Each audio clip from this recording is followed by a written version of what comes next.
l'actualité. Eh bien, depuis les derniers mois, quand il est question du prix de l'essence, on ne sait jamais sur quel pied danser. Ça monte, ça descend, ça descend, ça monte, ça descend. On croirait suivre la diète d'Oprah Winfrey.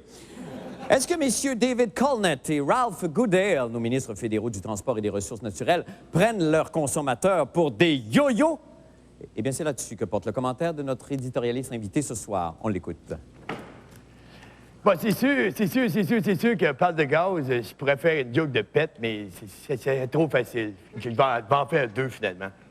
Non, c'est une blague. Mettons que vous avez un char, si vous êtes un petit, un gros, un moyen, ou vous êtes un petit gros qui est moyen, ça ne vous tente pas de vous faire fourrer. Fait que, je vais vous donner juste quelques trucs, tu sais. Mettons que vous êtes contre la hausse du prix de l'essence. Prenez juste la hausse, prenez pas le prix de l'essence, tu sais. Mettons, je sais pas, vous travaillez à l'hôpital, bien, c'est pas dur. Le matin, chaque matin, vous faites un infarctus, fait que vous vous rendez travailler gratis en ambulance. T'sais. Mettons, vous travaillez à l'hôtel de ville, là, tu sais. Bon, ben vous vous déguisez en petit sac de vidange blanc, puis vous vous retrouvez direct dans le bureau de Pierre Bouc. C'est bien facile, tu sais. Au lieu de vous promener en voiture, promenez-vous en voiture. Ça va vous coûter moins cher de gaz, la moitié moins à peu près, tu sais. Puis finalement, il y a des compagnies qui vont essayer de vous attirer avec des tasses, les tasses Texaco. Mais ça ne donne rien de tasse parce que du gaz, ça goûte pas bon. Ça bosse, c'est pas terrible. Finalement, si vous voulez vraiment sauver beaucoup d'argent, tout en impressionnant les filles, promenez-vous en petite corvette. Comprenez-vous? À toi, Marc. Merci, Bob Binette. Merci infiniment, Bob. Parlons mode. Depuis quelques jours, on peut voir dans les journaux une publicité de fort bon goût des magasins Simons.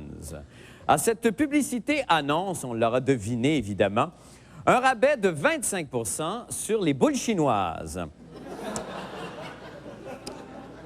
Profitez-en, mesdames, les fêtes s'en viennent. Les villes de Québec et de Sainte-Foy vivent des moments très troubles. En effet, depuis quelque temps, vous avez peut-être vu dans les journaux, des ours saccagent des champs de maïs aux limites de ces bourgs. La situation est devenue si problématique, croyez-moi, que les autorités locales ont dû faire appel à des trappeurs professionnels. Et parmi ceux-ci, on retrouve nul autre que Mme André Boucher, mairesse de Sainte-Foy, que nous avons, je pense, en ligne avec nous au moment où on se parle. Bonsoir, Madame Boucher. Est-ce que Madame Boucher est là? Madame Boucher, bonsoir. Bonsoir. Bon, je vais d'abord vous remercier de participer à l'émission à cette heure-ci, Madame. Mon plaisir, c'est la brèche, monsieur. Tard, je me couche. Veilleuse, je suis. Madame, est-ce que je me trompe? J'ai l'impression que vous parlez à l'envers, Madame. Fancy ça fait, Sainte-Foy. Bon. Alors, Madame Boucher, on ne connaissait pas vos aptitudes pour la chasse, premièrement. Une longue histoire, c'est la brèche, monsieur. Ah, ben, je vous en prie, étalez-vous. Par une famille de caribous, j'ai été élevée. D'accord. Des habitudes, j'en ai gardé. Oui. Ainsi, parfois, le panache, je me frotte. Oui. Comme ça, mon mari, j'ai rencontré, hein? C'est vrai. Quand, d'une voiture, les phares, j'aperçois, Oui. je fige. Et, humblement, sur la route, une bouse, je dépose. Bon. Alors, comment allez-vous vous y prendre pour trapper l'ours, Madame Boucher? Ruse des Indiens, j'ai la brèche, monsieur. On vous écoute. D'abord, d'urine de jument, je m'enduis. Oui. Dans les buissons, je me tapis. Oui. Et là, ma proie, j'attends. D'accord. Et tel le fauve sur elle, je bondis. À la jugulaire, je m'accroche. Jusqu'à ce que s'en suive ce mort. Vous voulez dire jusqu'à ce que mort s'en suive? Ah, comme mal vous parlez avec les cochons furent élevés, vous, hein? Non, pas là, quand même. Oups! Quittez. Est-ce que vous faites une démonstration pour Alors, l'ours? démonstration. D'accord. Mon ami Yogi, apportez-moi. D'accord. Oh, Kit Karaté, passez pas par ici, toi, moi, hein?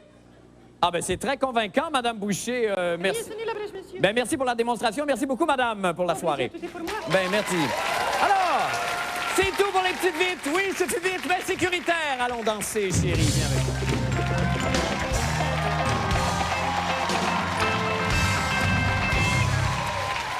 Alors, eh bien, nous voici rendus au moment où nous devons conclure cette émission sur une pensée constructive. Vous l'avez peut-être vu à la télévision, le président cubain, M. Fidel Castro, est de passage à Montréal.